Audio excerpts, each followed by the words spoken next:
Get on up.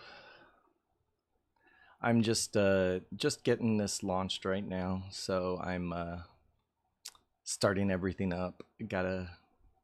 I cross stream onto the YT site, and I realize I need to not say the actual name of that site because I think I get throttled when I do. Gnome, thank you for the 69 autumns. Nice. Thank you. Then that can just go there, and there I am. Ooh. Oh, thank you for the heart me and the go popular too, no, I appreciate it. Man, but yeah, my morning's I've been so overstimulated like all morning.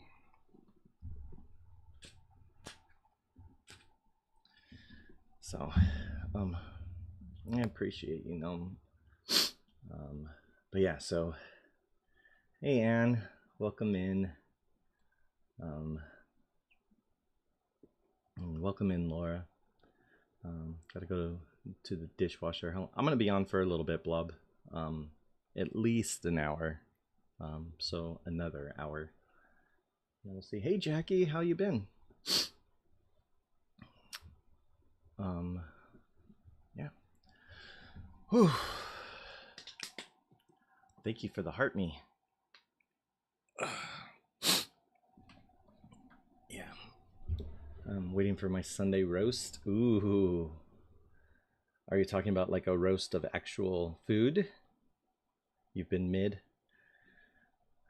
I get that. I feel like I'm gonna be that way all week. But I'm trying to stay positive. I'm okay. Thursday is the court stuff. And so I'm just very anxious about that. You know, it's a lot of over a year leading up to it, you know, and a lot of nerves and all that stuff. So I'm just trying to stay focused on what I can stay present on, and yeah, try not to think too much about it. But it, you know, it's tough. So sleep was okay. Thank you, Alice. Hey Joso, British Sunday roast. So what is your British Sunday roast, Anne? Yep. But yeah, Jackie, how have your lives been? Hey Desiree. How'd I discover it? Well, I kind of knew that something was up kind of like all my life, but it was really when things started getting even more difficult and I couldn't cope anymore. So it started when I got laid off about 6 years prior from a job that I had for 12 years. And I started kind of stressing more about things, but when I returned and to work, got another job, it was really difficult to focus. And I was never able to focus really, and just got kind of like worse and worse over time. And then eventually I hit burnout after a lot of different things. And when I hit burnout, basically all the coping mechanisms and everything that I had done over the years to kind of cover up for this stuff was just released, and I was no longer able to cope. And so then I just had the raw symptoms there. So it was, it's kind of like how I discovered it. Zeal set apart. But yeah, it's quite the story. But why would you assume I'm not a believer? But yeah, things actually have gotten better, and actually from discovering it, that really helped me out a lot because they were struggles that I had. They were struggles that I had my whole life that I thought were my failures. And when finally getting a label to them and everything, I was able to recognize that they weren't my failures, that they were, these things that I was dealing with that I had no idea I was dealing with. So yeah, it was actually pretty eye-opening for me, and really helped me gain my sense of self. Yeah. They've been okay, but my headspace hasn't. It's kind of crying. And yesterday's, oh man, Jackie, I'm sorry to hear that. Yeah. You can always hit me up, if you need to talk or anything. Um, because it's definitely for me. Not only can I be there for you, but it's also a good distraction from my own stuff. Um, you know. It's crispy potatoes. Can't remember the name. That's what I have, but other people have other things. Oh, okay. Roast potatoes. All right. Um, I have IEP at school, and my IQ score was 64 because of math. Yeah, Jordan, the IQ tests I feel like are just very. They're not like when I look at them, that's a certain way of thinking, right? For those IQ tests, because a lot of it is associations, and the neurodiverse brain thinks differently. So I doubt that the IQ test is really tuned for neurodiverse brains. So I don't even really take them with a, you know, um, for too much. I take them with a grain of salt. How do I get the diagnosis, and who gives the diagnoses? Um, so I got a lot of my diagnoses, or two of them are from neuropsychiatrists. One of them was from a dyslexia coach, and then the autism one, I didn't go for the official diagnosis, um, because I didn't want an official diagnosis because I live in the U.S.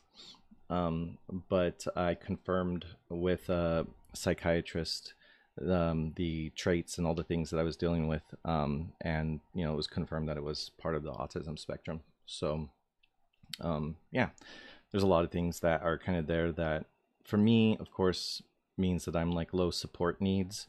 With a lot of them, pretty much all of them. Sensory sensitivity is one for me that's pretty difficult, but I can manage with noise canceling headphones, that kind of stuff. But things like literal thinking, and selective mutism, and my meltdowns and stuff are kind of the things that I can relatively keep under control. So it's just kind of more of an understanding of myself, if that makes sense. But yeah. Of course, Jackie, but like seriously, reach out if you need anything. Um, Queen Shell, thank you for the follow. Mike, thank you for the follow as well. Yeah, IQ tests are very, very generalized, and definitely for neurotypical people. I saw somebody call them neuro vanilla people. I thought that was pretty funny. Hey from SF, hello from Southern California. So while I do not like your baseball team, I do appreciate your geography. um, let's see. Should I feel dumb because my IQ is 64? It's my ADHD. Don't feel dumb because of anything, Jordan. Like if it's obviously easy to feel dumb because of these things that we deal with, but society itself is not enabling us to be able to thrive in the ways where comparatively we can feel equal. Okay. And so it's not that you're dumb. It's, you struggle along with a lot of us, but definitely don't attack yourself or your person because of these things, because these things are not you. They're just things that you have to work with. um, I was diagnosed with ADHD last year. I'm surprised I made it this long. Yeah. I made it to 43 before my body just said, oh hell no, I'm done. you know Anoma Anon AF, I don't know, bunch of letters. Hi. um Neuro spicy, not vanilla. There you go. Yeah, I mean, look, I think that's the thing is, we're recognizing a lot of, these things about ourselves. And now that we're starting to kind of connect in community, there's a lot of ways where we're going to start to hopefully be able to thrive just in, association with each other. Um, How do people know their IQ? Like online IQ tests, like those kinds of things. And but like I said, I took one as a kid, and my IQ was like 110 one time, right? And then I took it like later on, and it was like 15. So I realized for me, like a lot of it is really like um subjective to like your way of associating things, you know. So Benji, thank you for the follow. um I just did testing for all of this, gonna get the results soon. I know what's is going on with me. Yeah, that's it, Shell. So like, by the time I got to getting my ADHD test done, um, I knew the answer. I knew the answer. The only reason actually why I got the test, so I didn't need a diagnosis for any of this stuff. Um, I was already going to get started on the medication through my psychiatrist. They were saying I didn't even need to know, you know, and just that I could start the treatment based off of like my symptoms and everything. But I had to know for sure because my dad passed of heart failure, and if I was going to get on stimulants, I just wanted to know for sure. Tucker, Paul, how's it going? But yeah, is that kind of the same thing for you? Like you just know, Shell? Um, Tim, I would have said that you look 35 if I didn't know your age. Is it because I got the haircut? My fresh cuts, you know? Um, 25. No, I'm definitely not 25. If you could see closer, I got lots of grays in my beard, my mustache. Um, but yeah. Incoming drag queen crashes down from the ceiling. That's like that is a phrase that's hard for me to say, like speaking wise. But I love when you crash down through the ceiling. Yeah, I mean, well, you can kind of see like there's a little white right there. It's more like salt and pepper basically throughout my, because they're not grouped together. The grays aren't grouped together. So, 2 shows yesterday. Are you exhausted? You're ducking? I'm not imagining Joso. No, I mean, here's the thing. I want to go gray, especially right here. If I can get the Reed Richards, Hal Jordan type of grays right here, I'm telling you, I would be so thrilled, so thrilled. And I'm jealous of your brother. For reals, I'm jealous. But yeah, crash from the incoming. Yeah, exactly. You just gotta duck. You just gotta duck. Tucker, do you like when you crash in from the ceiling? Are you swinging in, or are you like diving in like Mission Impossible style? Hairy dye then, or hair dye? No, I want it to be natural. Hey PB, how's it going? I definitely want my grays to be natural. And honestly, I thought that going through this divorce that I would get a lot more grays in my hair, but I didn't. I got a lot more in my beard and my mustache, but you know, I don't think the grays are gonna come. Especially when I think about my dad. My dad, he didn't have like gray patches. He just basically had salt and pepper all throughout his hair. So it's probably how it's gonna be for me. But I'm not gonna force it. I'm not gonna force it. If I'm not destined to have those Reed Richards, Hal Jordan grays, then I'm just not destined to have it, and I just gotta radically accept that. I may have woke up quite late. How late did you wake up, man? How late did you stay up?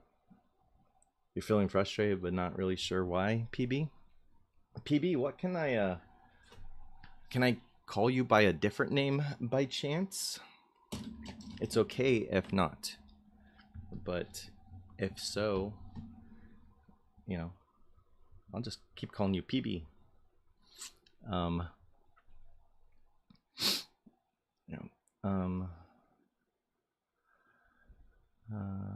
Lexi, all right. Can write that down.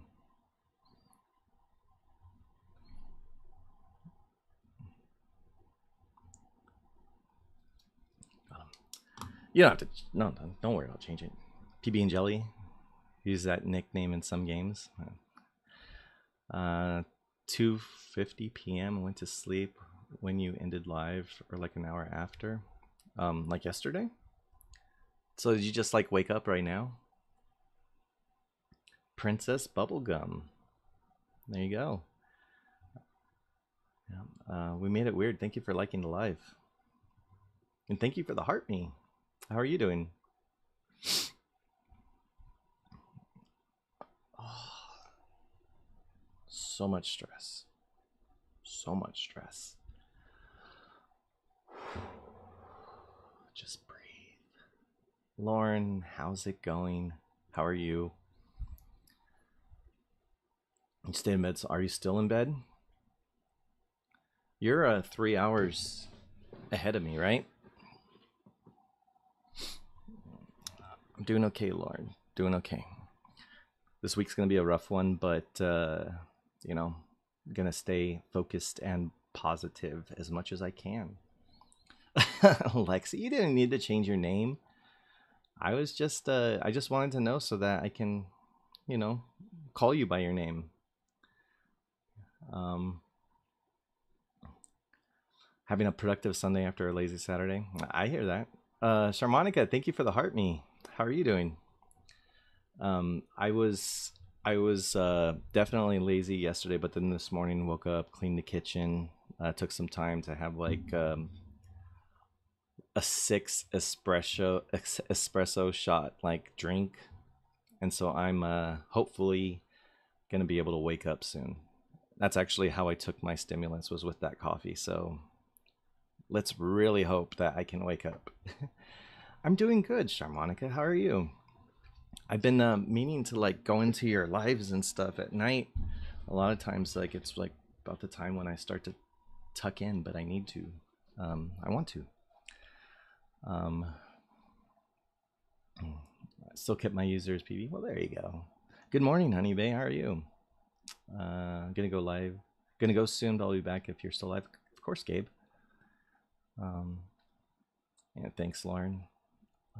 What drink? Well, it was like I did 6 espresso shots, and then I just like warmed up some milk, and I put some like vanilla syrup in it, and I just poured a little bit into the espresso until I could make it until it was like bearable, right? But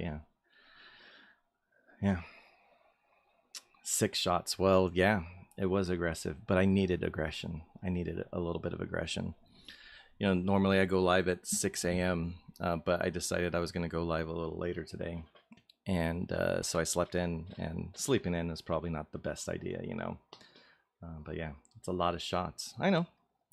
But see, here's the thing also with the whole neurodivergent brain is that a lot of times the caffeine will actually make me tired. So, you know. And see, Jackie, I can drink the 6 espresso shots. Like, I mean, I drink coffee black, but I would, I wanted to feel a little fancy. You know, I didn't want to just like, you know, just shove it all down, you know? So, yeah. Yeah. Plus, I cut off my caffeine at noon. So, you know, but, oh no, Jackie, I didn't think you were judging me. I just, you know, just wanted to make it known because there's only so many things about me that are like typical, like, I guess, manly man kind of things, right? You know, where I can say, yeah, I'm manly. And the only thing for me that really sticks out is that I drink coffee black. So I have to always say that, you know, that's my version of a lifted truck is my black coffee. I'm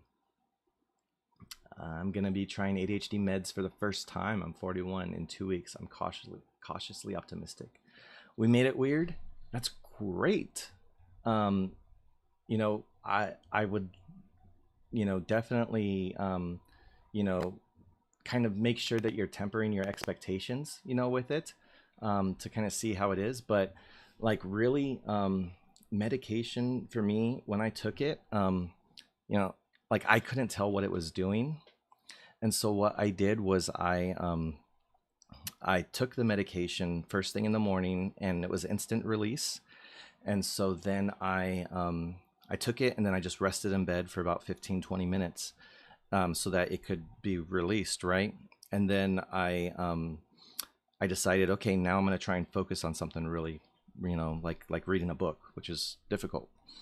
And as soon as I did that, like I was paying attention to all my senses to try and understand what was happening. Um, and like my ears like cleared up. It sounded like going from like slow motion to like, or like not like playing audio in slow motion to like turning it up. It like just kind of like faded up. And then like visually, like I was able to see that I was like in a fog, but then the fog cleared. And then like when I was focusing, I was able to focus and stay focused. And when I did get distracted, I was able to get back to what I was doing without like any problems. It was just this whole like, I had to understand what it was doing, so that's why I kind of did that test. um, but for me, it didn't do anything that I was like, that a lot of people say it does, like change personalities and all that kind of stuff. For me, it helped slow down the hyperactivity to where I just felt like I could finally breathe a little bit. I felt like I had a little bit more energy in my brain to actually focus and do things. So it seemed like it was just like rerouting the energy. Um, but yeah, I mean, if you're curious about what it's doing, I would say even try something like that. Like take it and then give it time and then try and focus on something. But it didn't like force me to focus. It just gave me the ability to focus, which was like really important, to be able to have that ability. So it didn't force anything on me. It just helped me. So yeah. Anne's telling me to drink water. Sorry, I was a little behind. You had an IEP too. Um, yeah. And you want me to put the blue lights back on? Okay. But the purple's so cool, isn't it? Like it adds a vibe. It matches with some of the pinks up there and everything. You know. I'll do it for you for a little bit, okay? But just for a little bit, all right? Yeah. So we had a few votes there, but Anne politely requested. So because she politely requested, I will honor that request. Can I ask if you're taking a stimulant for my ADHD? I am, but it's not working right now, and it's because of the CPTSD.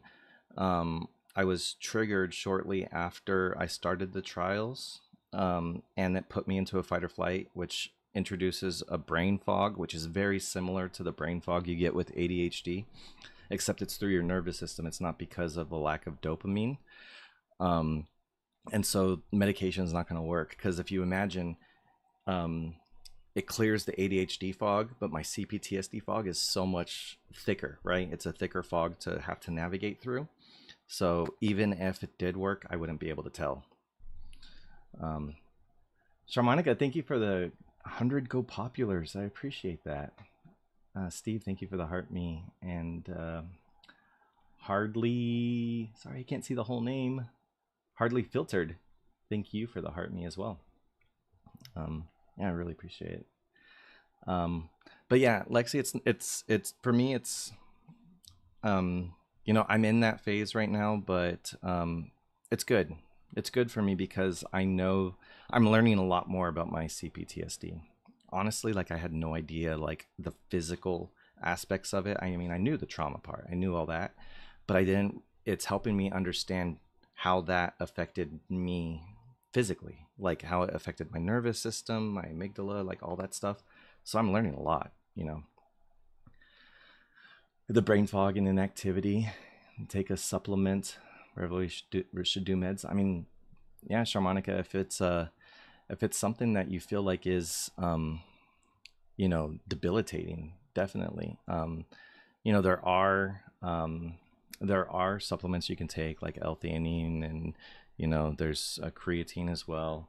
Part of it is also just making sure you're upping your water intake every day. Um, but yeah, I mean, being able to focus and everything, is really great. But yeah, talking to a psychiatrist, letting them know your symptoms. You may not even need to get tested to start on some kind of medication. You know. Um, yeah. Um, there's a fault. How long do you think you had the CPTSD? Well, my CPTSD, it it's from childhood trauma. So it started when I was about 3 years old, and so I've had CPTSD since then because it's complex PTSD is basically like regular PTSD trauma, except it's trauma experienced many times over an extended period of time. And so and it conditions your nervous system and your brain to like fear certain things, to always be ready. It's all this other kind of stuff. I didn't know that I had it until last year, um, because I had repressed memories come back. I always knew of like the trauma and was kind of like over it, but I didn't understand the parts of it that as a child I purposely repressed and held back, and so it gave me like a better understanding. But then at the same time, um, I was able to start to identify the physical things of what happened, and so um, that's the I appreciate the sorry, like the I don't want people to like feel bad for me for the actual trauma part, because the CPTSD for me, it's more how it physically impacts my nervous system, how it impacts behaviors, like all that kind of stuff. For a lot of people, if they don't look inward, if they don't like kind of self-reflect, these things will just rule them. The behaviors that they learn, like for me, basically, I grew up with in a chaotic household, so my baseline is chaos. So everything that I learn as a child is within a chaotic environment. So I do things with a lot of panic by nature. And so for me right now, it's how can I change this behavior so that I'm not doing it panicked? And it's a lot of little things like that, which for me and the way that I've been, going through this journey is like pretty insightful more than anything, on just kind of identifying that and recognizing that. Because then it's like, okay, well, these things I've struggled with my whole life, I can change them. I can reparent myself. I can do all this other stuff, and it's it's it's um it's actually much more enlightening and amazing, than just like the events of the trauma. Like being able to kind of free myself from what I didn't even know I was suffering with. It's really cool, to be honest. Um, Downloaded the Finch app on Friday. That's awesome, Jackie. Sorry, I'm a few minutes behind here. The NAC supplement helps me with so much of the brain fog. What's the NAC supplement? I want to look that up. Not me doing that water because I haven't drank all day. I also have CPTSD and I know nothing about it, to be honest. I need to learn more on it and how it shows itself. Yeah, Lexi, there's a video I posted about how your body can be put into survival mode because of your amygdala being easily triggered and putting you into fight or flight. And so, when I talked about it in a live, it resonated with a lot of people. So I ended up making a video of just that part. But, check it out. I think it's my latest unpinned post that I have. Yeah. So the fact that I relive my childhood trauma and I keep seeing it and fearing it's going to happen, that's CPTSD. It could be. So with CPTSD, there is, so it's not in the DSM, so it's not like officially recognized, at least in the US through a lot of stuff, but it is in the international, diagnosis criteria. And repressed memories are a part of it. That's how I discovered it, was repressed memories. Desiree, thank you for the paper crown and the donut. You forgot to mention my midlife crisis. Oh, I definitely looked at it as a midlife crisis. Um, yeah, for reals. But yeah, repressed memories are a part of it.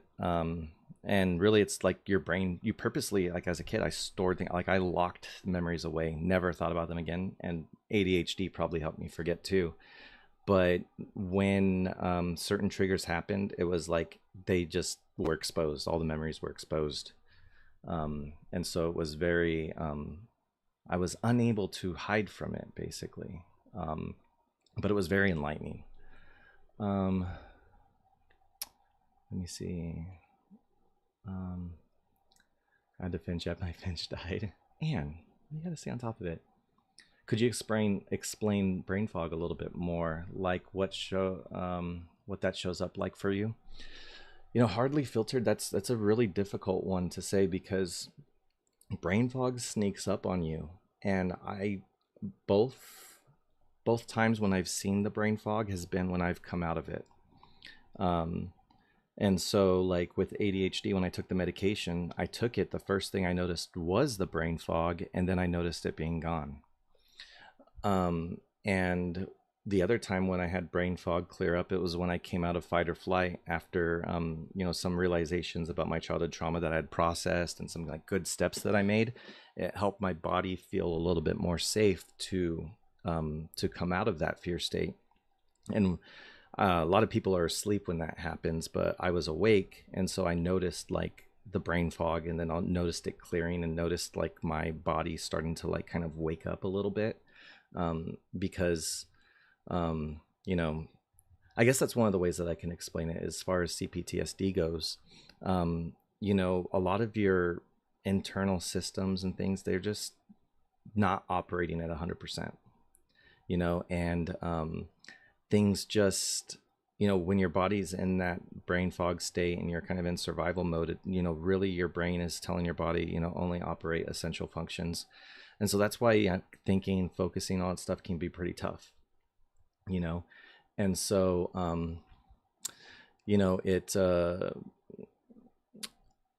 it's really difficult to explain it though. You know Basically it's like lack of energy. It's for me, it was even like my posture. I hunched over a lot more. And when I came out of fight or flight, like I felt like my back muscles activate, and like I was like having different posture and everything. It was like, it just affects everything. But because it's brain fog, it's so hard for you to consciously know that you're in it. Um, and I think a lot of it is, just ADHD symptoms of can't focus, have difficulty maintaining focus, easily distracted, bad short-term memory, all those kinds of things. So when those things turn up, woohoo, marvelous confetti. Thank you, Desiree. And thank you for the heart me. And Sharmonica, thank you for the go populars. Um, but yeah, so that's kind of like how it is. Time to get out of bed and do life. All right, Jackie. Um, hopefully you have a good Sunday. Interesting theory that hasn't been confirmed, that ADHD and autism. Oh, actually, wait, hold on.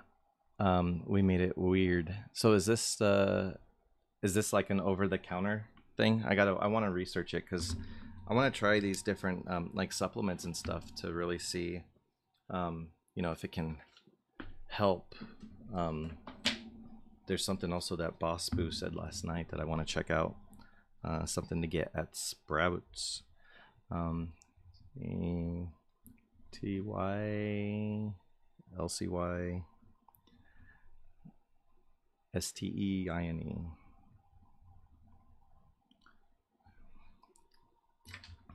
Yeah, I'm very curious about that. All right. Interesting theory that hasn't been confirmed, that ADHD and autism are on the same spectrum. Well, I mean, they are they are a spectrum.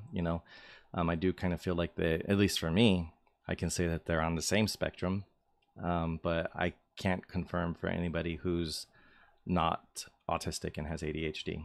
Um, you know, but again, our understanding of what autism is, it keeps broadening and broadening to include more and more. So, what's it going to be as we do further and further research? Alicia, thank you for the heart me. Um, Do I do EMDR? I had to pause it because I'm currently in an outpatient therapy program because I'm going through a divorce and it's been very emotionally taxing. And so I go to group therapy like 3 times a week to make sure that I'm staying grounded and staying level while going through this most difficult but important time in my life.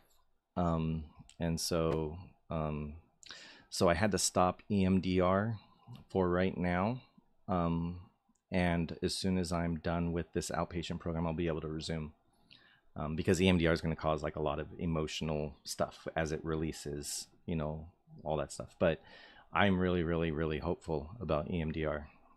Because the thing is like there's a lot of unprocessed emotions that I have because of how I handled things as a child. So like I need to cry about things. I need to feel certain emotions. Um, but I just can't get to them. And so that's what EMDR is supposed to do, is it's supposed to help release those emotions so that I can finally process it and move on.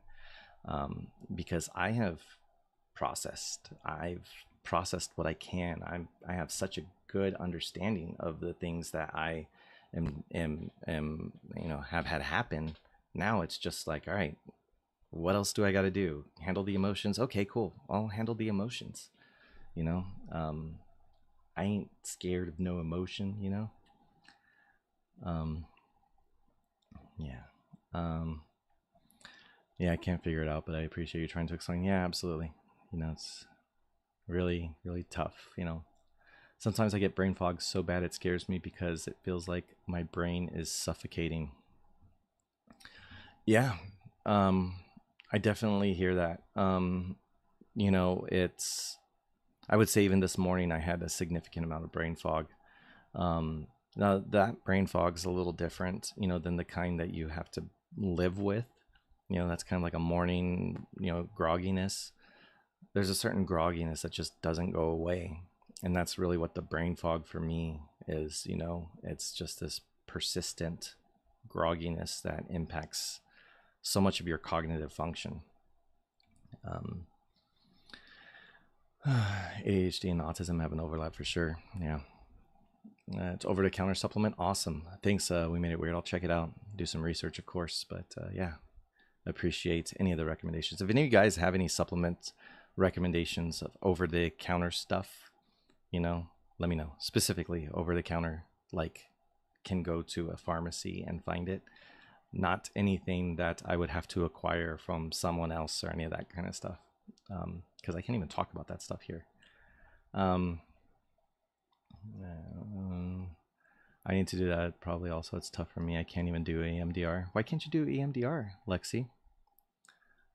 I'm just happy that they are still studying all of it so we can understand ourselves better. Yeah, that's one of the things that I really like. I gotta resize this thing, so give me a second here. I'll just keep it like that for now. Um, the it's I like that they're doing more research. At the same time, this is across all of mental health that they're doing a lot of research. And so if you deal with complex mental health beyond, just neurodivergencies, I feel like it's important to at least every like few years, maybe like every 5 years, try and get yourself re-evaluated to see if it is what I have still an accurate diagnosis, or is there something that better represents what I have now?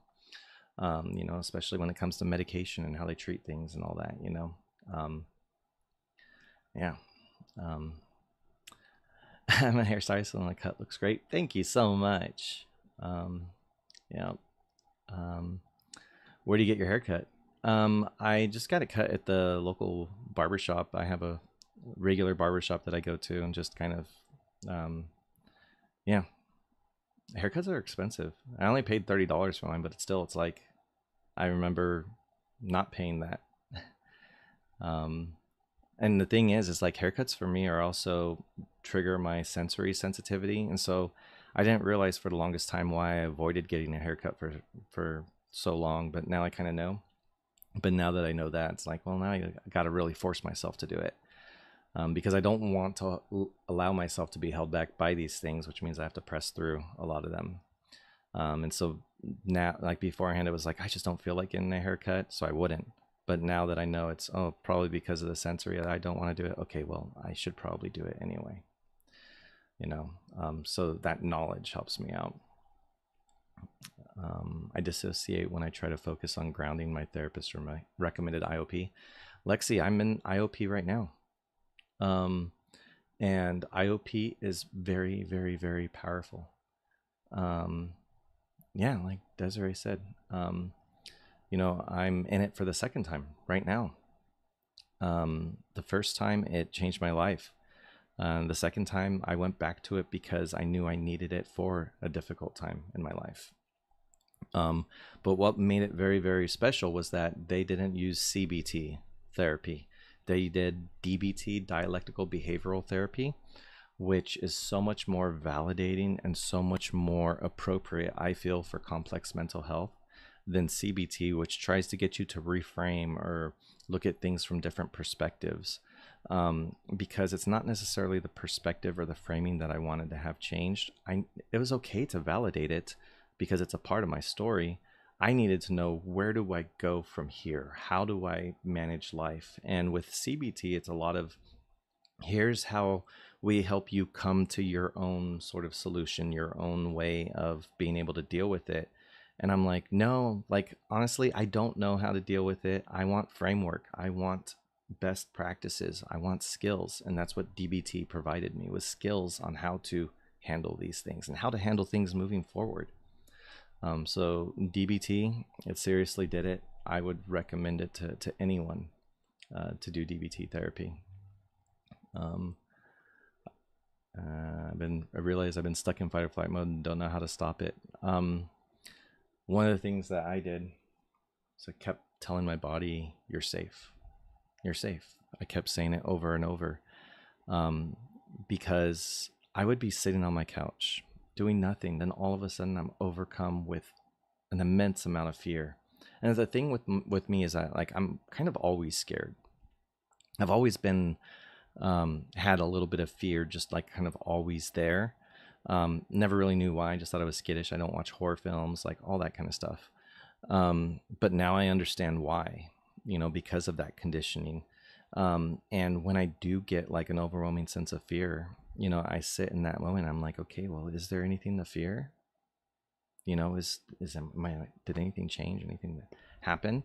And then it's like, okay, no, must be my CPTSD, must be my amygdala triggered, and so then, being able to focus on how to navigate that. But being able to tell myself that I'm safe is really the important part, because, you can't control your nervous system, but you can influence it through hearing things, through, you don't need to have, like, when you're doing meditation, and they have you repeat things or they say things, whatever, that's one thing, but it's really it getting processed through your ears, right? Going in so that then your brain can process everything. You could be thinking in your head, in your prefrontal cortex, I'm safe, right? But the other parts of your brain aren't going to be connected to your thinking brain to be able to hear that.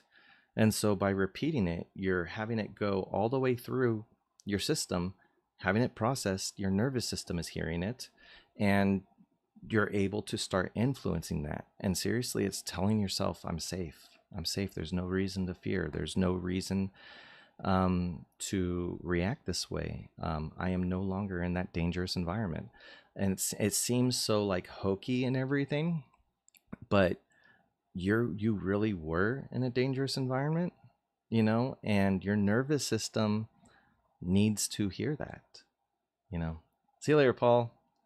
And so, like, I know it sounds weird, but that was one of the things that I kept doing over and over and over to myself, right before I came out of one of the fight or flight episodes that I had, because I was dealing with trauma from over 35 years ago. Why should my body feel like it still needs to protect itself when half of that threat is no longer alive? It's weird, but being able to tell myself that, was really helpful and impactful. um, you know Um, pay $80 for a haircut. Oh, I saw this makes me feel so comfortable. It's worth it. Yeah, I mean, I could go to like fancier places where it's like they give you like something to drink, and then they like walk you through all this stuff, and it's like I don't need like that whole experience. Like just trim my hair, you know, and let me get out of there. Um, but not like at the franchise places, because I mean those are all the places where people just kind of like go to learn to cut their hair, and I always get the people who are just learning. Um, you can't. There's one. The uncomfortable chit chat. I sit in silence, and at this point, I don't even care if they think that I'm being rude or just awkward customer. It's like, nope, nope, sorry. You don't understand how much my nervous system right now is freaking out because of all the things that are happening on my head. You know, um, there's a lot of things I can't bring myself to do. No trauma, just my adult ADHD, a dopamine thing. Yeah. Executive dysfunction is just like really, really hard. It's like this invisible wall between your will to do something and you actually doing it. Like you want to do something and you can do something, but right here is something that you do not control that says, nah, nah, we're not going to let you pass. And so you have to find ways to trick yourself around it. And for me, it's been doing lives at 6 a.m. That gets me out of bed. Otherwise, it'll take me hours and hours and hours sometimes to get out of bed because of just no motivation, you know? So, yeah. Uh, let's see. Yeah. There's a workbook called the Neurodivergent Friendly Workbook of DBT Skills. Yeah, definitely check that out. I should get that too and check it out. But yeah, I'm like 4 minutes behind in comments. I see. Try to talk and convince myself I'm safe, but I don't know if it works. Just keep doing it. Keep doing it. You need to hear it. Your body needs to hear it. Your brain needs to hear it. Everything needs to hear it. So there's no harm. There's no harm in doing it. You just keep doing it. Have a good one, Lexi. It is that simple. The trauma response is the age you were. The trauma response is the age you were traumatized.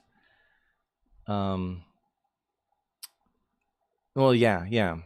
I do kind of like agree with that now, in theory. I don't know because I'm not like a researcher, but my trauma response is freeze because I couldn't do anything else when I was 3 and being attacked by my parents, right? So you just freeze. And so now, even now, when dealing with things that involve fear, I may not literally freeze physically, but my freeze is basically, well, I'm not going to do anything about it.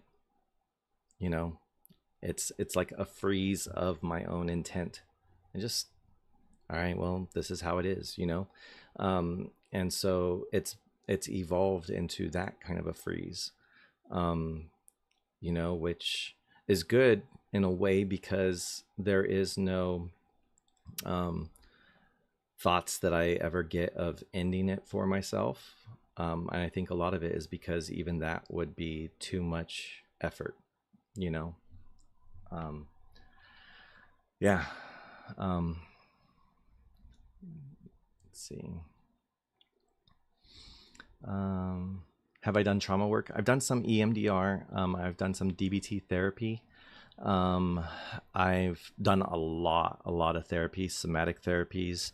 One of the things that's really cool, don't hate on it, but using ChatGPT for somatic therapy is amazing because it will help you connect with your body to better understand physical sensations, especially with CPTSD, because there's not much that's known about it.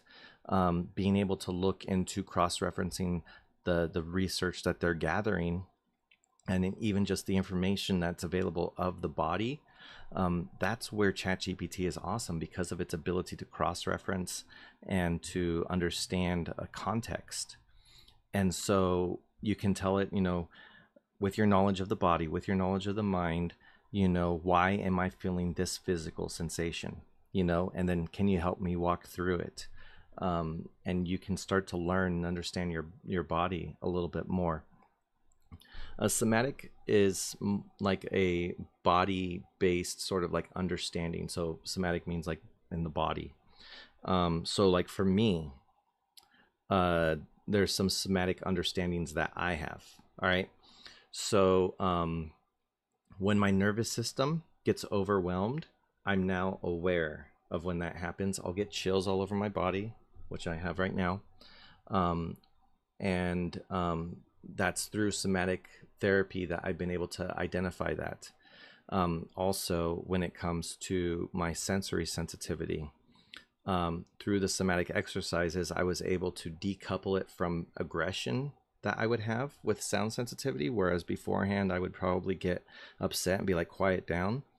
Through the somatic therapy, I was able to recognize that it was actually back pain that I was feeling whenever I would hear noises, and that would usually tense up my back, which would kind of give me the body feeling of anger, right? Or being upset. But it was a physical response to sound. I wasn't actually upset. And so rather than listening to my body and lashing out of anger, I would take it as an indicator that I need to do something about this loud environment for myself. If it's headphones, if it's, removing myself from the situation, all that kind of stuff. That's kind of like how somatic therapy has helped me, is being able to dive into very specific things and help me decouple it from a trauma response into something that is much more, I guess, sustainable, 3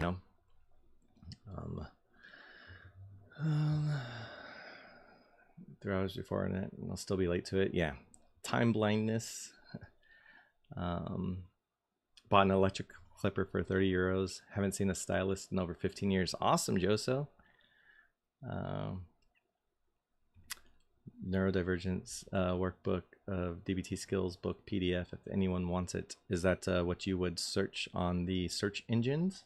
If you're in the Discord, feel free to post it in there. So yeah, and everyone, if you want to join the Discord, you can go to the link in my bio, or if that link doesn't work, you can go to timadhd.com, because sometimes the TikTok app doesn't like it through the in-app browser. It does all kinds of weird stuff. So yeah. What do they do in trauma work? For me, I've mostly been focusing on trying to understand the things from the repressed memories. With CPTSD, it was really complex. It is complex for me, but a lot of my trauma was just even my understanding as an adult of what happened. And a lot of the things were things that I even did to myself. For instance, I never once confronted my parents about my childhood. And so that for me was traumatizing, because it was like, why wouldn't I? Why didn't I? And I had to rationalize that, find a way to rationalize that for myself. And I was able to. But for me, it's been trying to find answers to questions when I don't even know what the question is yet. And so you got to search for the question that's there. And you're deep diving into your trauma to be like, okay, I understand that. All right. Yeah, we've been through that. Okay. Do I have everything that I need from that? And so, it's very complex, but thankfully I have an amazing therapist who's been helping me with it. But finding a trauma specific therapist is definitely important for that. Turning 45 this November. Kev loves. Awesome. Let's see. Have you tried digging into guilt and shame to see if that removes a lot of the overload? Honestly, I'm pretty good with guilt and shame as far as not having it. I've been able to release a lot of it through DBT skills, radical acceptance, a lot of things like that have just helped me kind of, accept the things. Guilt and shame is a big part of it, but it's not something that you have to hold on to. For me, even being on this live is practicing not having shame, not having any kind of guilt associated with this. And it's okay, to be able to do that, especially if you can do it within a safe space. For me, I have a thick skin, so when people come in here and troll, it doesn't matter. You know what I mean? Um, because it's like I have had guilt and shame. Not anymore. I'm done with it. I'm done with the guilt and shame. I'm ready to grow. And so when you're ready to grow, you have to get rid of that guilt and shame. And for me, it was just like, nope, I'm choosing not to feel guilty and to not be ashamed of my past. That's why I can talk about my past. I can tell you guys a lot of things about me that previously would be very embarrassing to talk about. Like the fact that I never went to school. you know um, Things like that, are things that I've always carried around my life as shame. Um, but I don't have to anymore. It's all part of my story.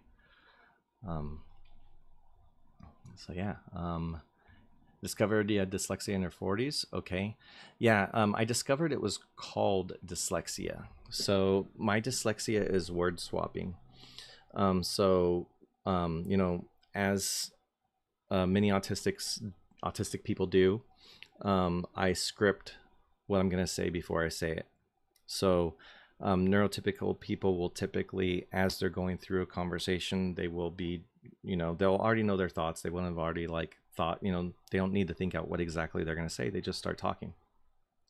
I have to have every line scripted, every word prepared for the whole sentence before I say it.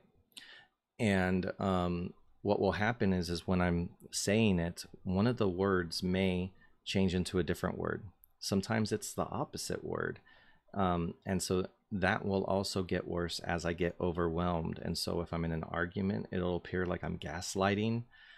It'll just create this whole kind of experience that is, I don't know, embarrassing. It is the most embarrassing thing that I have to deal with, is the dyslexia, because it just happens all the time and I cannot control it. And it just makes me seem completely unintelligent when I misuse words, you know? So yeah, that's a big thing. Hi, Mess. I'm Dad. Sid Barrett, welcome in. Thank you for creating the space. I learn something new every time. I appreciate that. Hardly Filtered. I really do appreciate it. Victoria's mind's blown. What's going on, Victoria?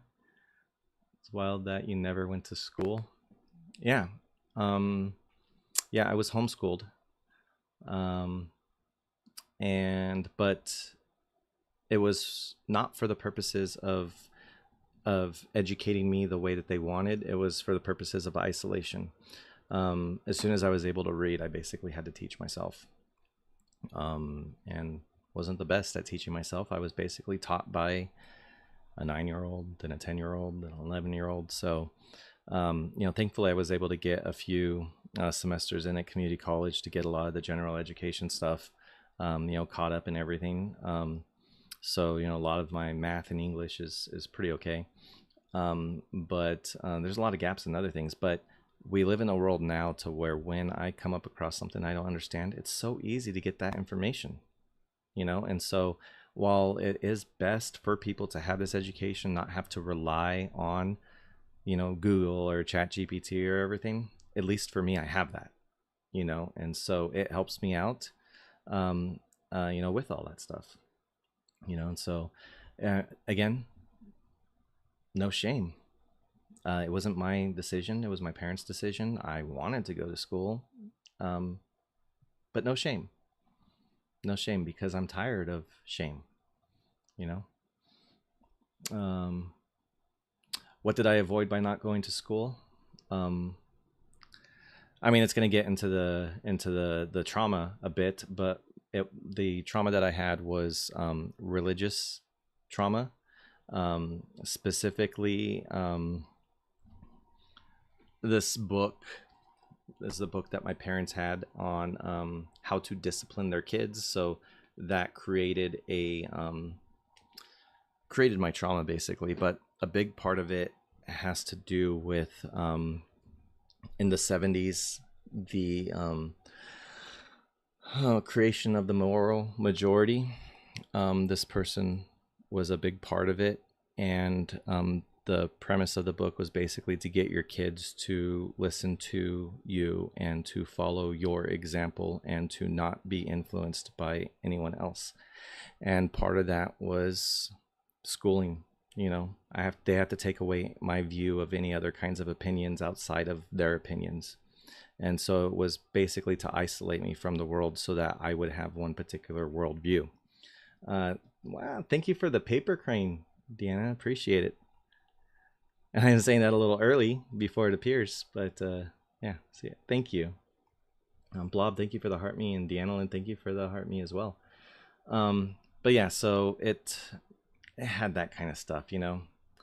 But yeah, I'm gonna jump ahead. If there were other comments, please resend them again. I am just gonna go straight to the bottom of this because I don't want to get behind. That was my point. What's done is done. Like shame, regret is similar. Yeah, I went to school, was traumatized by classmates. Man, yeah, Brad. You know, see, that sucks. And the thing is like that's one of the reasons why I don't go back and wish things were different. Could have had a different experience that was much worse. Even if I got what I wanted, which was to go to school, could have had a bad experience there. You know, if I was diagnosed in the 80s with ADHD, which I wasn't, what would they have actually done? They thought that hyperactivity was behavioral back then. I may have been misdiagnosed with something else, put on medication for something I didn't need. It could have made things worse. So I don't go and think, I wish this would have happened or this would have happened. You know, for some things, yeah, maybe I wish my parents didn't do what they did. But you know, things could have been worse for a lot of these other little things. So it's like, no. What I can do now, what I can control now is how I move forward.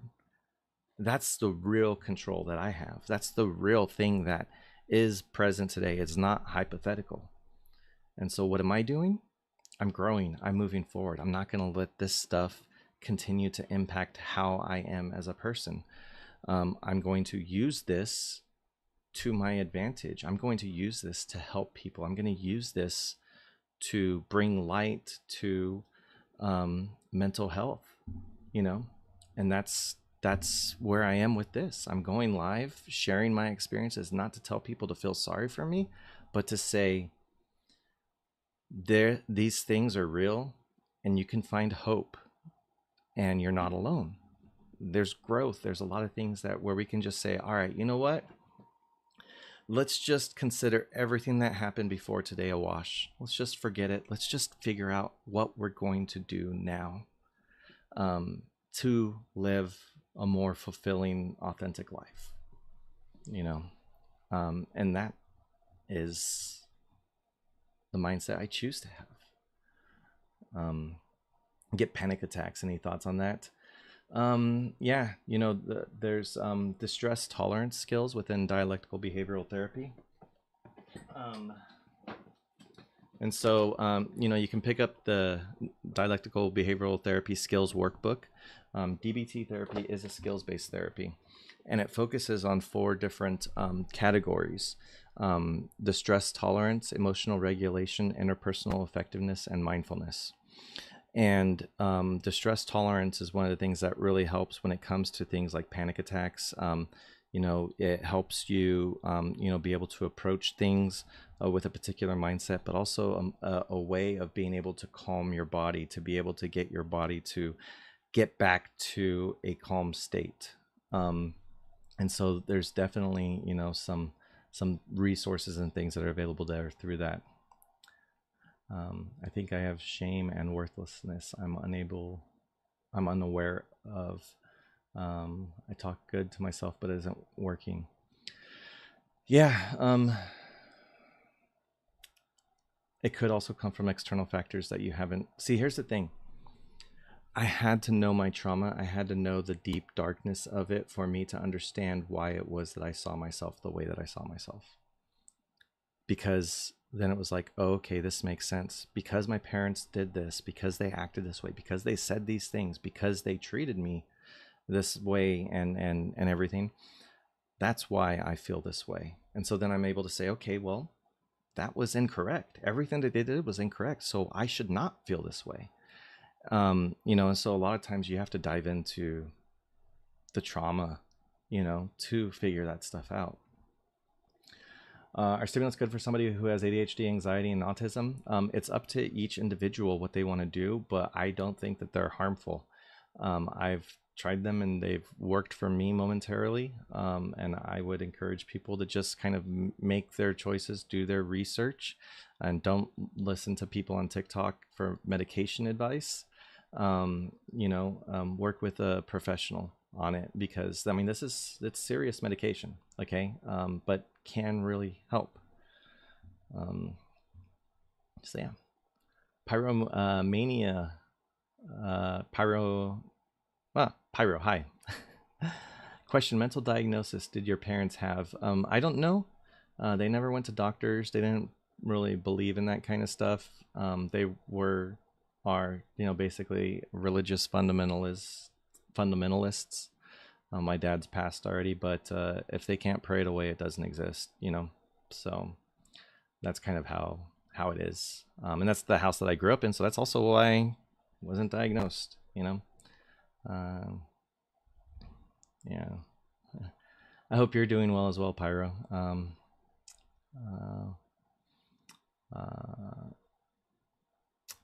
No one is deficient in a medication. It keeps you from knowing who you really are. Yeah, not trying to understand like what you mean by that, and just because of the way my brain works. But medication for me, and even processing stuff, it helped me see who I was, because I was finally able to tune down a lot of the noise that distracted me, that kept me from really understanding myself. How are you able to make the question pop up on the screen in a bubble? I developed a tool that allowed me to do that. That also allows me to keep track of comments that I answer. There was this time when I started to get a lot of people in the room, like over 150, 160 people would come in the room. It was like that for a few weeks. And so it was too overwhelming for me. So I developed a tool that helped me keep track of it and helped me kind of organize all this stuff, but then also being able to put the comment up there so that when people join, they know what I'm actually responding to. Trying to put my autistic brain to work, basically. And yeah, just tried to do something that was a little bit more optimized and efficient. Is it normal to be scared of diagnosis? It makes me nervous to talk about it with my therapist now. A diagnosis is just an understanding of yourself. It's just you knowing who you are, what you're working with, and everything. A diagnosis doesn't change you.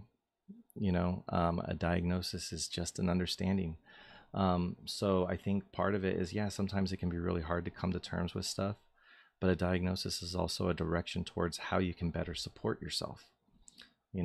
And so being able to support yourself with those labels of the diagnosis is really powerful. But it can take time. It can take time to get that all figured out,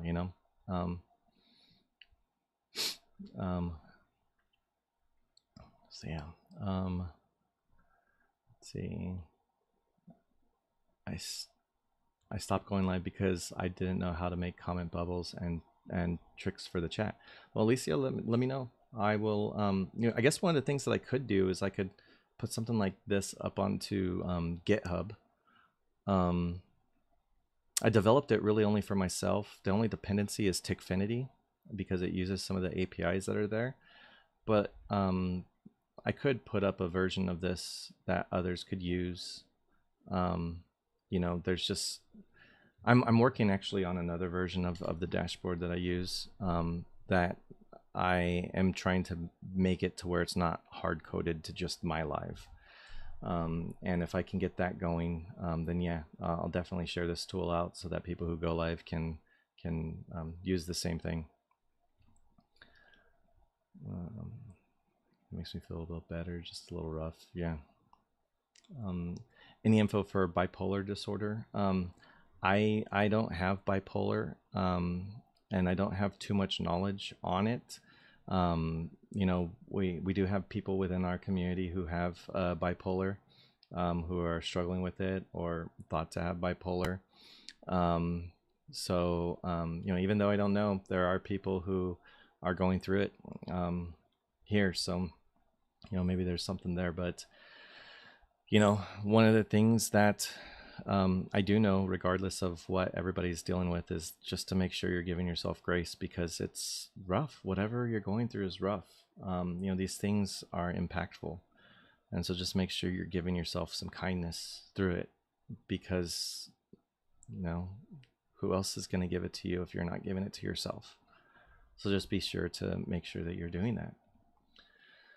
Blob, thank you for the rose and to go popular.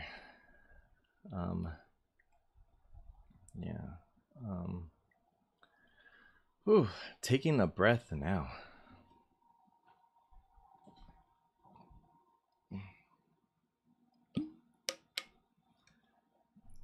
What's happening here in chat? I don't see things. I pass things up when there's an @ sign in front of it.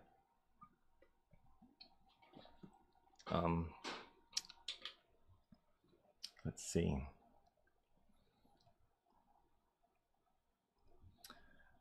Let's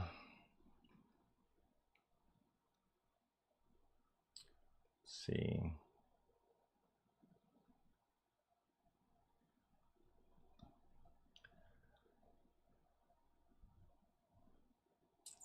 What is going on here? Joso, can you like fill me in or something? I don't know. Just remembered I can do the water thing. Yeah, you can, but you have to do it the right way. Why are you platforming people that believe in... What are you talking about, Colin? Platforming people that believe in pseudoscience? Why do you think it's pseudoscience?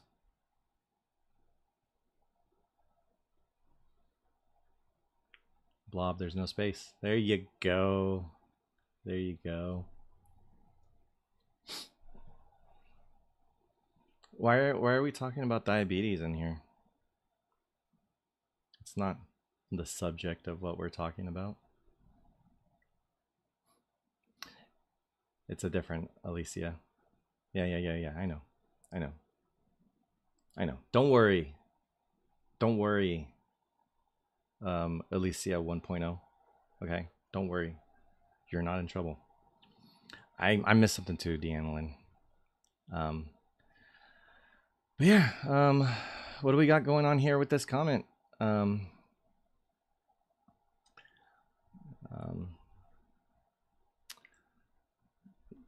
Incapable of digesting without oh, I don't know. Yeah.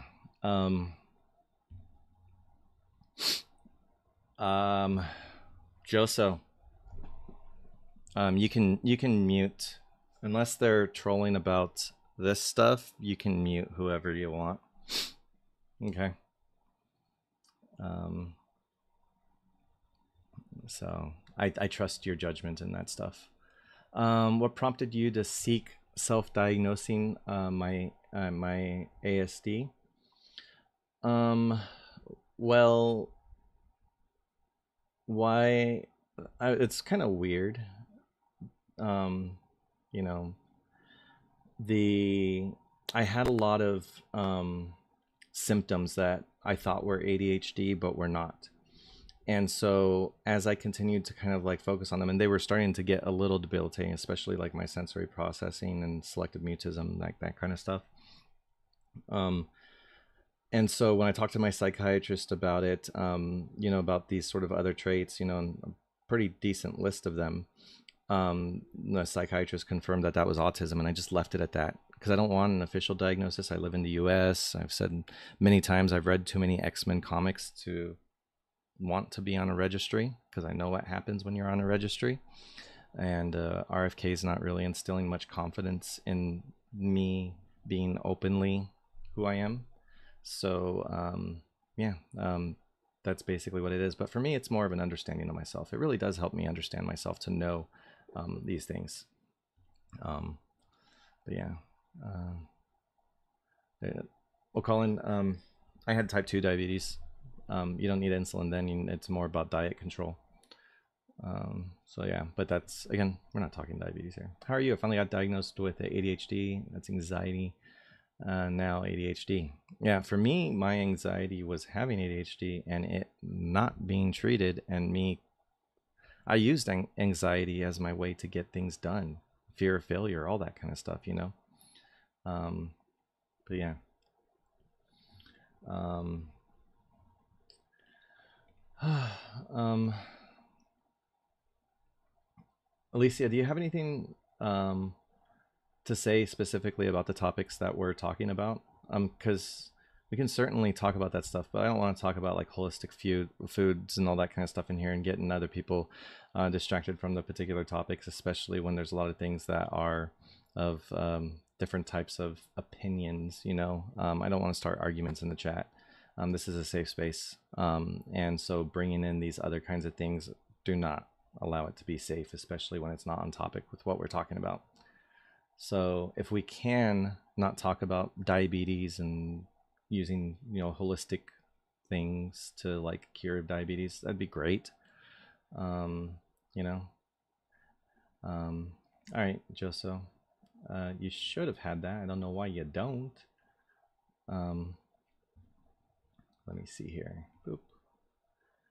Oh, okay. I just almost muted you because something showed up. But yeah, give me a second here, and then when it opens, I'll be able to. My computer's so slow for some reason. But yeah. Alicia, I'm talking to you. I need you to reply to me if you're going to be able to stay off of the topics that have nothing to do with the topics of what we're discussing, because I really don't want to, you know, remove you or anything like that from here, but we got to stay on topic, you know. You know, so let me know if that's how it's going to be, or if you're just going to go out kicking and screaming, you know. Because that's just how it'll end up being, you know. All right, sorry guys. Create a calm mind balm for neurodivergent people will be a calm mind balm. It's interesting.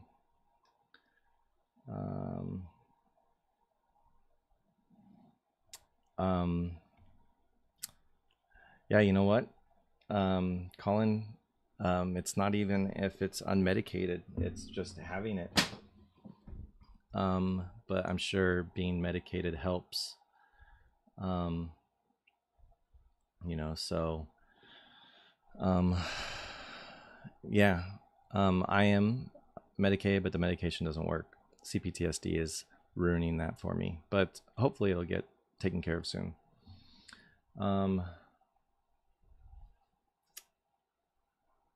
Think Alicia probably didn't want to talk to me, so we can go ahead and just block.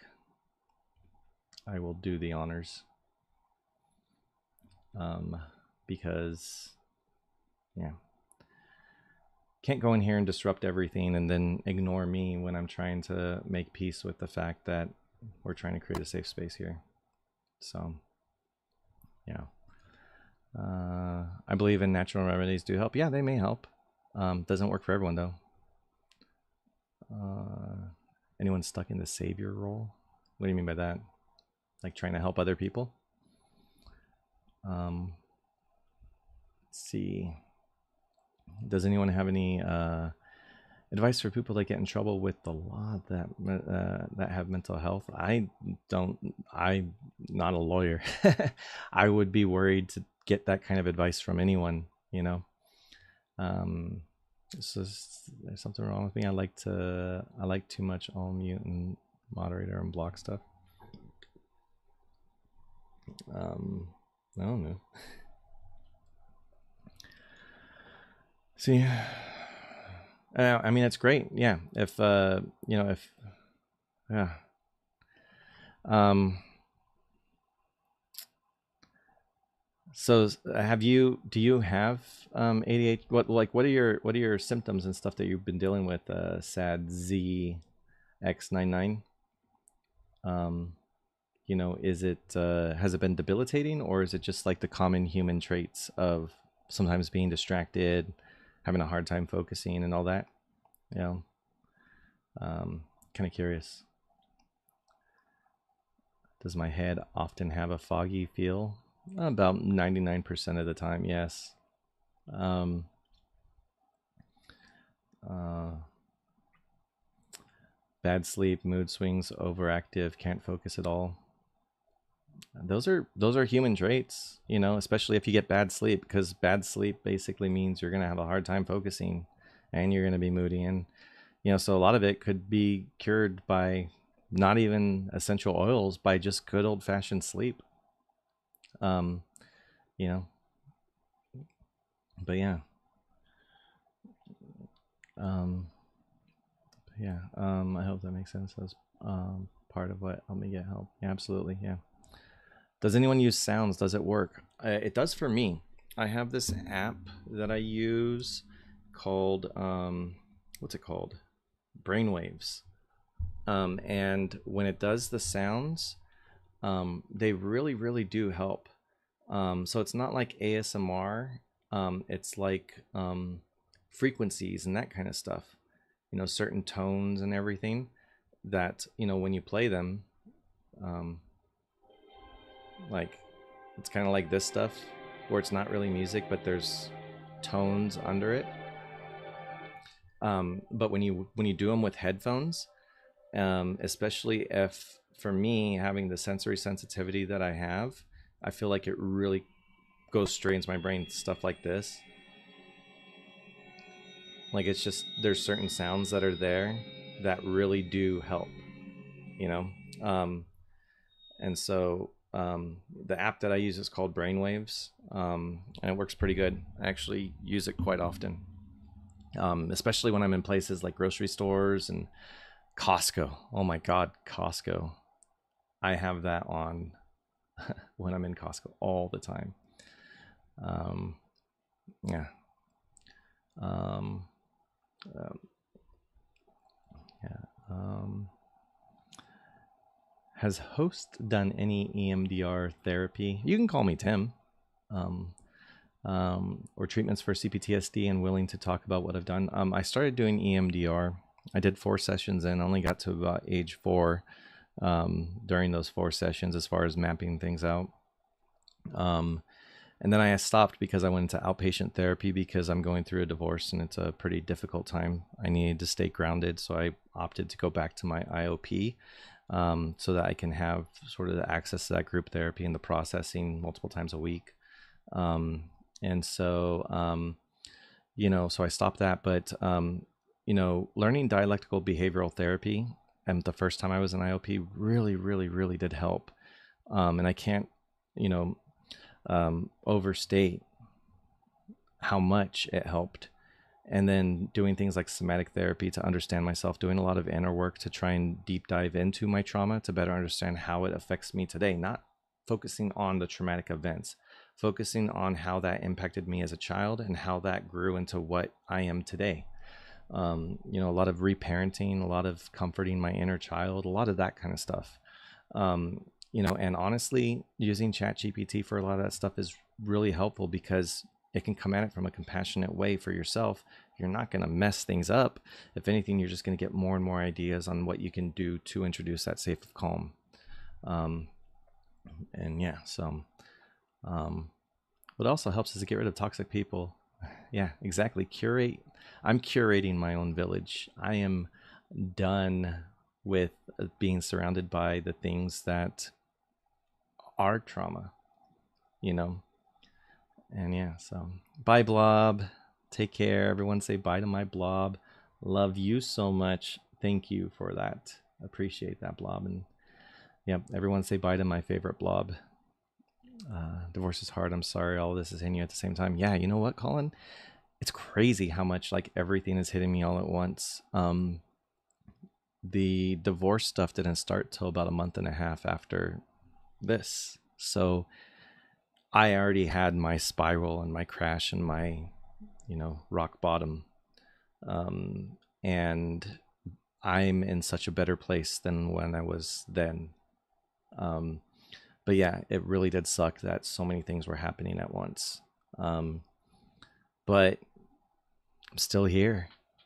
And that can be like a testament to just sort of like the resiliency, the growth mindset, the fact that even when things can get overwhelmingly difficult, that you can find a light at the end of the tunnel. Yeah. I wouldn't be able to handle a divorce. They would have to commit me. Yeah. It's very rough. But DBT therapy seriously has helped me out so much. Um, just living in the moment and being able to focus on what I can focus on now, not ruminating about what may be happening, maybe coming around. This week is court hearing, and it's going to be rough, but I will worry about that on Wednesday when I talk to my lawyer, and Thursday when I go to court. Today's Sunday, and I am just here with you guys right now. And it's a good mindset to have, because then I don't get overwhelmed with the fact that so much shit is happening at once, Um, but yeah. Bye, Blob. You're making it through and using your experiences to show folks they're not alone. Yeah, that's really what it is that when I went through all of this, I felt very alone, because who in the hell goes through life not realizing that they have ADHD, autism, and all this other stuff?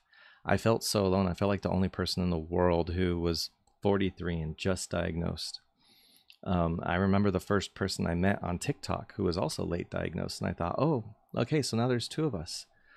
And then I started going live and started talking about this. And then there was a lot of people who started coming in. I only had maybe about 2,000 followers by the time I started going live. And it's just grown and grown and grown and grown by people who have just had so many experiences that are similar. Jackie, you're done with today. I'm so sorry. Text me if you need anything, or chat here if you need anything. I'm actually better off. I can really focus on my mindset. Yeah. Got diagnosed at 49. Yeah, see, and that's just it. It's like, it's so common, but in that moment, I felt so lost and alone. And being able to come here and show people that they're not alone has been something for me, because there's been a lot of people who have told me that just me sharing this stuff has helped them not feel alone, has impacted me in a positive way, of just knowing that I can have a positive impact on people's lives and their, and the things that they're going through. I was already depressed, and now this projectile vomited my breakfast all over the downstairs. I'm sorry, Jackie.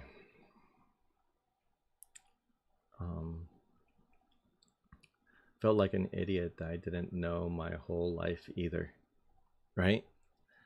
And if it wasn't for me just tired of the shame and the guilt, I wouldn't do this. But since I did, it just seems like there's a lot of people who are realizing it, because it's different. This isn't like, you can't join like an ADHD community where people have known their whole life that they're ADHD and expect them to understand what a late diagnosis is like. It shakes your whole world. Your whole understanding of yourself is gone. You don't recognize your brain. You feel like you're a Mac running Windows, or a PC running the Mac OS. Like, you feel completely off and in the wrong body, and That's something that really is an understanding that is really hard. It's really hard to come to terms with that. But having the right kind of mindset and of a growth mindset, can really help you position how you're going to take it moving forward.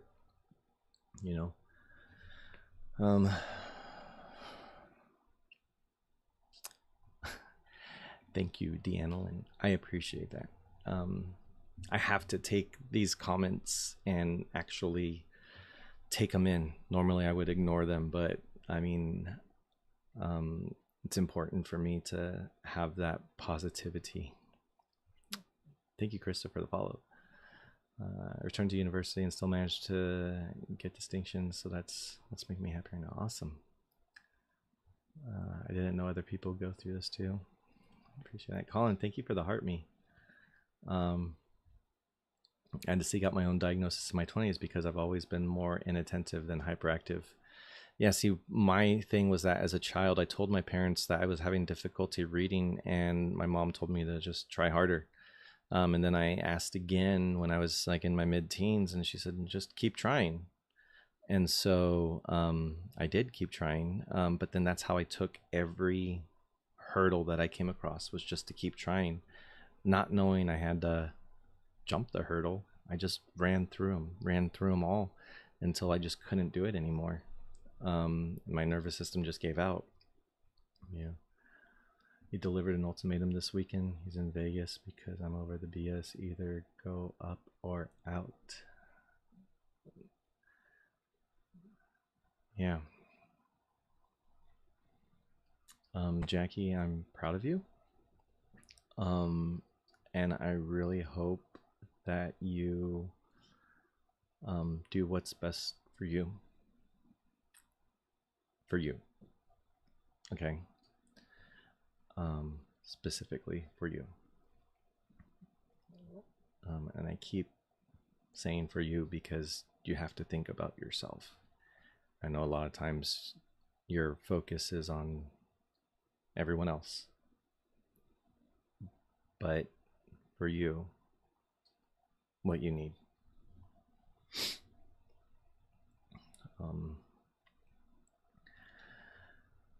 Let's see here. Thank you, Krista. Yeah. It's my microphone. Do they do dyslexia screenings at your school? They may not have been standard. Well, I didn't go to school. Part of my childhood trauma. So yeah. We all deserve to be treated with love and respect. Absolutely. Were you in the Army? I was not in the Army. Of course, Jackie. Again, text me if you need anything. Even just to vent, because that's needed. Was I homeschooled? That's what my parents called it. But really it was isolation to keep me away from other opinions that were contrary to theirs, so that I would follow suit with believing and in a particular way, both religious and politically. And so they homeschooled, but they kind of forgot the teaching part. So I had to teach myself. And so I'm severely undereducated. But thankfully, I'm really good with computers, and that allowed me to start a career when I was 25 as an intern, that I ended up being able to prove myself to get a full-time job, and I stayed there for 12 years. Now I have all this work experience now. So education is kind of like a little less important when it comes to more sort of the things I've been able to do in the industry and all that. So thankfully I had that. Otherwise I would be doomed. But yeah, I've managed to figure out my way. And that's the thing, is like, I always try to figure my way out of things, I've had to. That's kind of how it's been my whole life. Is just, if it comes to the trauma, if it comes to ADHD, or It's just figuring my way out, and figuring out how to get what I need. And I knew as a kid I needed, education, so I taught myself a lot of this stuff. But you can only do so much. Thankfully, community college courses and stuff helped me get a lot of the general education stuff taken care of. But no, there was a lot of abandonment that was there. um, but it's good to understand that, because then I understand where my fear of abandonment comes from, and that I can work on it, to understand why it's there, and that I don't need to feel that way, you know. um, but yeah, I think I felt similarly. I tried to figure it out around ADHD, and it didn't help. Well, that's how I kept everything repressed for so long, was that it was like, oh man, I'm having a hard time focusing on doing this paper that I need to do, right? While in community college. And so it's like, okay, well, all right, I wait until the last minute. All right. And then I cram, and it's great work, right? That's kind of like your typical ADHD thing, but not without the anxiety and the stress of doing it last minute. And then that stress doesn't go away, and I continue to just behave that way, doing things at the last minute, because I need that pressure and that anxiety to actually drive me to get these things done. And so then it's just, anxiety, anxiety all the time, because that's what motivates, you know it's just anxiety, fear of failure, fear of disappointing people, fear of getting fired. And I just so happen to have a lot of experience with fear because of my CPTSD, you know? So I know that these fears are real things, and it's everything that I can to just not be in that situation where I fear and I feel anxious. So I mean, even now I have generalized anxiety disorder. I don't really think I have that. I think I have ADHD, and that I'm trying to recover from, a lifetime of anxiety driven outcomes, you know? Didn't make it through college, but I found a lot of success learning off different jobs. Yeah, me too. So to ask you that, I wish we could live without that pressure. We can live without that pressure, but it takes a lot of understanding, and structure, creating structure for yourself that works. Understanding what works for you, working with your brain, not against your brain. There's so much that can be done that hopefully I can start focusing on once I'm able to focus on my ADHD. Because like right now, everything that I'm doing is the CPTSD, because it's like ruining everything for me. Cramming things in the last maybe 5-10 hours or before a deadline, and it's stressing out. But then it's also the best work, isn't it? Like, you do so good. Should have had been on meds and been able to go to school. That's amazing. One of the things that one of the things that I've been thinking about lately has been like, what if I did go to school? How would things have been better for me to like actually have education? Because I have the determination of, making it through what I've gone through. What would that determination have looked like if it was with education? And it's hard to like, kind of think about that, but part of that is also preparing myself for the fact that maybe I do want to go back to school. Maybe I do back to school. Maybe I do want to seek like, formal, education in something, get a degree in something that, I'm more passionate about, you know. Adult children of emotionally immature parents. Why everybody is telling me to get that? Like even my older brother. Yeah. I gotta add that one to the list. Because I just need to finally get it. Adult, what is it? Yeah.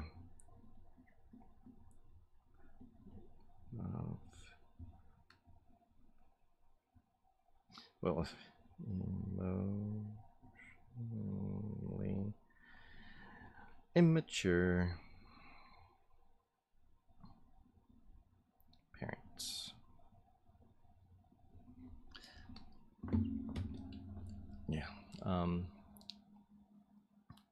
It's a workbook format. Awesome. I think it's in part executive dysfunction. Wait, let me see. Possibly, unless I overwhelm myself so much that I can't complete it and just crumble instead. Yeah, I mean, that definitely can happen too. You know. Can you show my boyfriend how DBT books look like? Yeah. You mean as far as like the inside and all that stuff, or like how? Yeah. I need to get like a second camera that like looks down at the desk so I can just do it that way. But yeah. Let me see here. So, and like the skills. So this is a skills-based therapy. All right. So it has less to do with analyzing and reframing. It's more about like, how do I handle specific situations? How do I handle certain stressful situations? How do I keep myself mindful of certain things and all that? And so DBT focuses on distress tolerance, interpersonal effectiveness, which is, you know, just communicating with people, emotional regulation, and mindfulness. So when it comes to a lot of the mindfulness skills, those things are things where it is kind of like a workbook to fill out certain things. But it's also just learning specifics about different types of skills and when to use them and why. So like one of them here, it's actually my favorite, is radical acceptance. And so this just goes and tells you like what radical acceptance is. You know, and I guess I could simplify it by saying it's being able to just accept that this is the reality.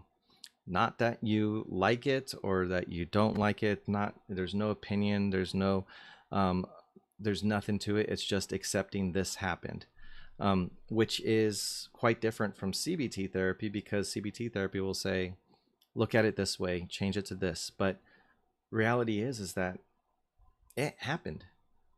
You know, Autumn, thank you for the heart me. And so you know, it explains to you why this is important, how it's important, in ways that can relate to you, so that you can understand and execute these things the right way with the right kind of mindset. And so, you know, this book is an okay book. There's you know, there's a behavior analysis worksheet. So like if you're wanting to see, where does this behavior that I have come from, you know, this will help you kind of like identify that. But these are all, like I said, skills that are like really needed. I honestly, like DBT therapy, regardless if anybody's experienced trauma or struggling with mental health, these skills I feel like are just important for humanity, because there's so much that's put into this, so much that's put into DBT, that just creates peace, and it creates it reduces conflict and helps you just stay so much more present, you know. And so, you know, but yeah, so that's that. And honestly, it's something that you do it with somebody else, like, you know, you can not only hold each other accountable to it, but you can get different perspectives. Ocean View, how's it going? And really be able to better understand while getting those different perspectives. In addition to that, get on YouTube. And so if you're learning a particular skill and you want some instruction, just go to YouTube, put in like DBT, radical acceptance, and there'll be tons of people who talk about it. And then you can get the different perspectives, and all those perspectives will just help you understand more for yourself what it actually is. So yeah, Rex Alti, has anybody heard of that? I've heard commercials for it, but yeah. I don't know, if your doctor wants you to try it, and then, you know, either research it and figure out if you want to try it. But yeah, I would say, you know, definitely go with the guidance of your doctor, but make sure that you're involved in the decisions as well. My husband taught me how to deal with people. Thank God, he helped a lot. Yeah. Jackie, I see you saying me. Do you remember that website? It was at the bottom of the. Yeah. I will. I mean, I have all that stuff. Um,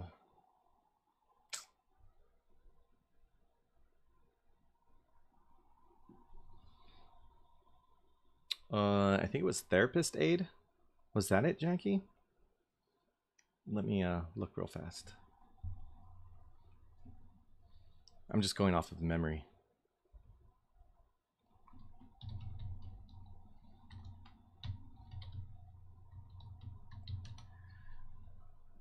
Yeah, therapistaid.com.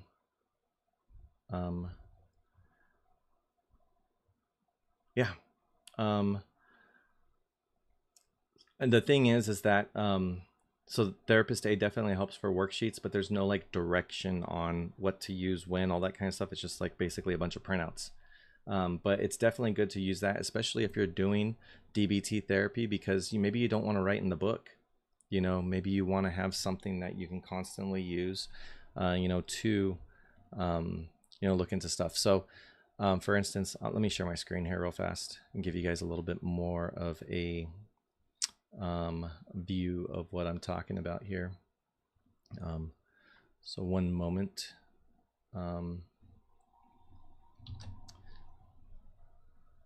And once this pops up, I'll show you guys.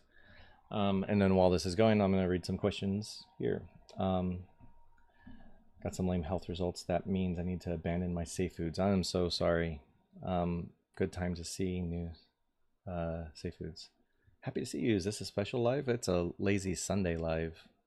Although I do need to be getting off soon. Here we go. Therapist aid, apply. Pull up this. All right, let me get rid of the little, let me get rid of the story thing and the live daily. Sorry, things are not working how I want them to work. I'll just put this over it. Anyway, so, you can go over here to this DBT section, which I don't know if you can see. Let me make some of this a little bigger. All right. So you can select in the filters, things that are DBT. Let me also make this, because I have to recognize that you guys can't see the whole screen, but you should be able to see it now. You can set DBT as being the filter type, right? And then when you go here, you can get a lot of these worksheets that will help out with, learning a lot of the skills in DBT. So like emotional regulation, a lot of these types of things. You got your list of distress tolerance skills, all these different skills and everything.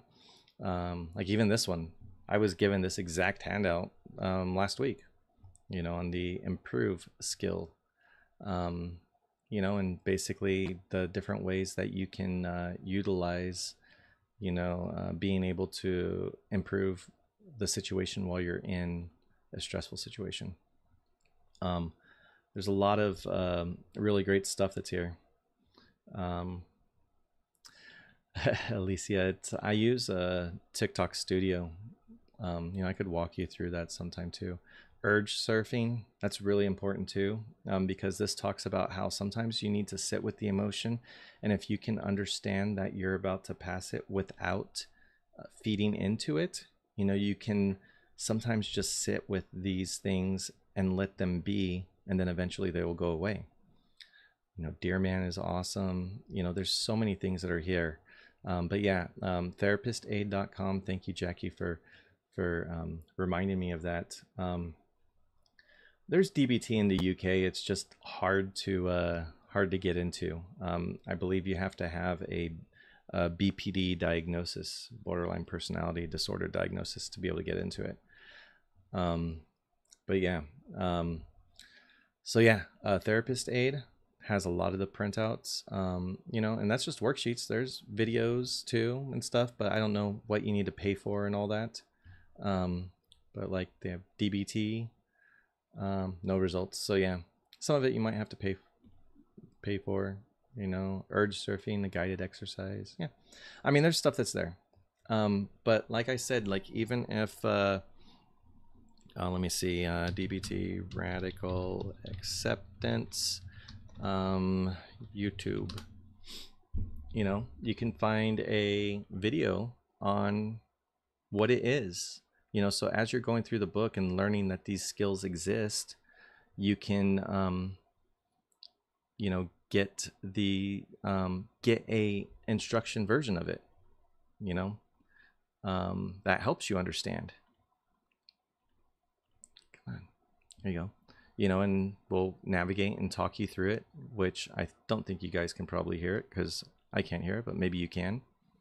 But you know, it gives you sort of an understanding. So for those of you who don't want to read stuff, basically like me, hate reading stuff, you have other options, you know.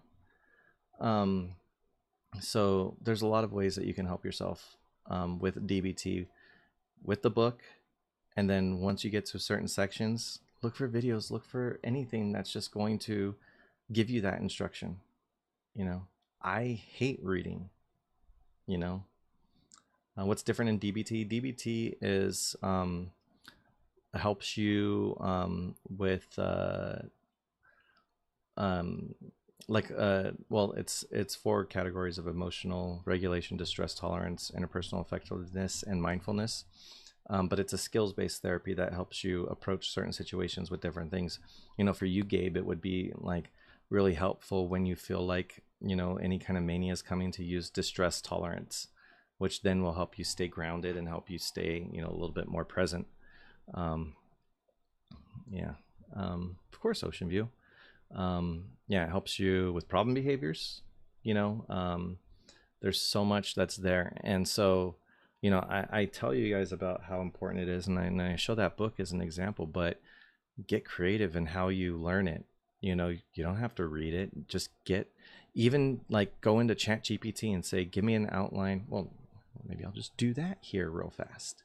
You know, as an example, I can show you how you can utilize the tools we have already in our life to better ourselves. So now I'm gonna close this one out. Make sure I got the GPT ready to go. Let's do a temporary one. All right, so give me a second here. I am gonna have to go shortly, but I do want to. I feel like this is kind of important to share. All right. So, like I said, you don't even need the book per se. Okay. Let me reset this so you can see the whole window.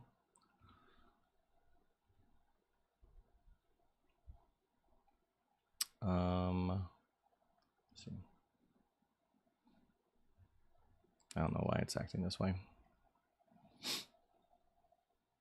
feel like I'm overloading my computer. I'm gonna stop the YouTube